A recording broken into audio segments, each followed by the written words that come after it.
Oluwakemi Osude, aya Osude-Laniyan. Happy birthday to you, ma. Látinú oyún títí dọmọ wa Olúwakemi wà lọ́mọ wọ́n gbà yín gbé ipò aya Laniyan. Ẹ̀rọ kòrò délé olódì àwọn tí ó fẹ́ wáyé. Ọmọ Otunba bàbá ló ṣàyìn orí rẹ̀ yìí kò làkàwé. Nígbà tí a rò ó iṣẹ́ ìyanu rẹ̀ láyé yìí àrípé ọ̀gá àrípé ọ̀gá bàbá. Nígbà tí a rò ó iṣẹ́ ìyanu rẹ̀ láyé yìí àrípé ọ̀gá àrípé ọ̀gá púpọ̀. Nígbà tí a rò ó iṣẹ́ ìyanu rẹ̀ láyé wa àrípé ọ̀gá bàbá. Nígbà tí a rò ó iṣẹ́ ìyanu rẹ̀ láyé wa àrípé ọ̀gá orí àwọn lórí ẹ̀bí ọ̀gá. Irú ìrírí tí ẹ rí làwọn kan rí. Màmá ṣe rí ṣùgbọ́n àánú tí ẹ rí gbà wọn kò rí gbà. Ànírú ìrírí tí ẹ rí làwọn kan rí. Ṣùgbọ́n àánú tí ẹ rí gbà wọn kò rí gbà. Àdúpẹ́ rí pé ẹ rí àánú gbà. Àdúpẹ́ wípé ẹ rí àánú gbà. Torí kì í ṣe gbogbo ènìyàn ló rí àánú gbà. Àdúpẹ́ a rí àánú gbà. Àdúpẹ́ a rí àánú gbà. Torí kì í ṣe gbogbo ènìyàn ló rí àánú gbà. Onídúró mi ẹ ṣeun o. Onídúró mi ẹ ṣeun o. Bó jẹ́ ènìyàn ló dúró ni wọ́n ti máa sọ̀rọ̀. Bó jẹ́ ènìyàn ló dúró ni wọ́n ti sá lọ.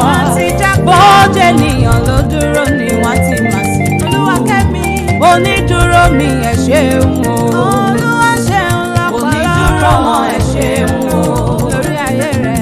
Onídúró wọn ẹ ṣeun o. Àwa ọ̀gọ́lọ́run. Bó jẹ́ ènìyàn ló dúró ni wọ́n ti máa sìn. Ìbàjẹ́ ènìyàn. Bó jẹ́ ènìyàn ló dúró ni wọ́n ti sá lọ. Bó jẹ́ ènìyàn ló dúró ni wọ́n ti máa sìn. Onídúró wọn ẹ ṣeun o. Àní ẹ ṣé ayé ọpẹ́ yọ. Lórí ayé Olúwa. Ẹ ṣé ayé ọpẹ́ yọ. Ọmọ Osude. Ẹ ṣé ayé ọpẹ́ yọ. Aya Laniyan ló ṣe o. Ayé ọpẹ́ padà yọ. Ẹ máa ṣe o. Ẹ ṣé ayé ọpẹ́ yọ. Ní gbogbo ọ̀nà. Ẹ ṣé ayé ọpẹ́ yọ. Ẹ ṣé ayé ọpẹ́ yọ. Ẹ ṣé o ayé ọpẹ́ padà yọ. Oluwakemi ọmọ Osude jẹ́ ń bá ọ̀rẹ́ lé bàbá tó bí ẹ lọ́mọ gangan. Ìwọ láya Laniyan o, barista lọ́yà mo kí ọ kú ọdún òní. Àṣeyí ṣàmọ́dún láṣẹ Èdùmàrè ọmọ Ọ̀túnba ebẹ́ ọmọ Chief Mrs. Mojibade Ọlábísí Osude nílùú Ilisan-Remo ṣánilé bàbá tó bí ọlọ́mọ. Màmá Sheriff Olúwadúrótìmí Laniyan, màmá Olúwafẹ́mi Àkànní Adé ọmọ Laniyan mo kí ọ. Ìgbà ọdún kan ní ìgbà ọdún mo ní 1 minute mà ní mọ́mì.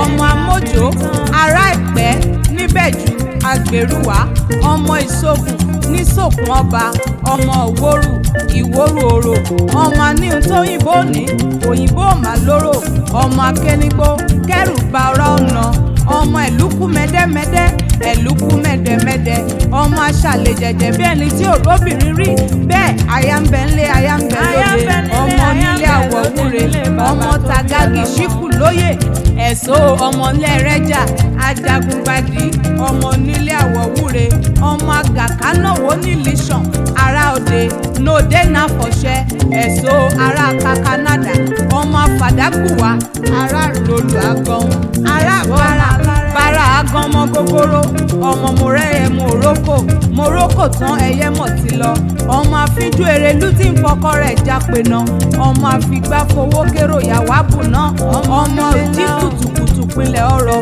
ọmọ adúmádé ọmọ aládìyẹ ògògò mọ̀gà ọmọ onígbò káká kùkù tí ń bẹ lóde Rẹ́mọ mo kí ọ òkú ọdún òní màmá Olúwarótìmí màmá Olúwafẹ́mi mo ní igba ọdún 1 minute ni àṣeyí ṣàmọ́dún láṣẹ Ìdùmarè bọ́dún bá ti dé o pèrèkún amáwọ̀ tuntun wáyé ọdọọdún ló máa bẹ mo ní ọdọọdún lẹ́wà ń bẹ o wà ní ṣálójú ọmọ aráyé lójoojúmọ́ ayé ìrèlì tiẹ̀. Ibironke Abeni aya Osinlaru aya Otunba Kayode Osinlaru lónìí máa kí ọ màmá Ọ̀sàrẹ́tì màmá Ayọ̀mídé wọ́n ní kí ọ pé mọ́mì igba ọdún kan ni ẹ wà ní fọdún èyí ṣàṣemọ láṣẹ Ìdùmarè. Ẹ wo bí tí ẹ ti bẹ̀rẹ̀ ẹ wo bí tí ẹ dé ẹ wo bí tí ẹ ti bẹ̀rẹ̀ ẹ wo bí tí ẹ dé ẹ rí i pé gbogbo ògo ló yẹ ọ́ gbogbo ògo ló yẹ ọ́ gbogbo ló yẹ ọ́ Olúwa torí pé àánú rẹ̀ lẹ́yìn rí gbà ó tí ẹ fi yan fàǹdà àánú rẹ̀ lẹ́yìn rí gbà ó tó fi ń dán lọ́dọ̀ yín àánú rẹ̀ lẹ́yìn rí gbà ó tí ẹ fi yan fàǹdà àánú rẹ̀ lẹ́yìn rí gbà ó tó fi ń dán lọ́dọ̀ yín. Mọ́mí bí ẹ ṣe lù ló ń dún fún yín. Ẹ̀yin lòkúta táwọn ọmọ lẹ́kọ̀ọ́ ẹ wá di pàtàkì gúnlé. Olúwa ẹwà Olúwa ló ń yọ lára rẹ̀. Ẹ̀yin ẹni ẹ̀gàn ọjọ́ sí wọ́n wá ń wò yìí wọ́n tún yín wò. Shine bright. Ṣé báánú rẹ̀ lẹ́.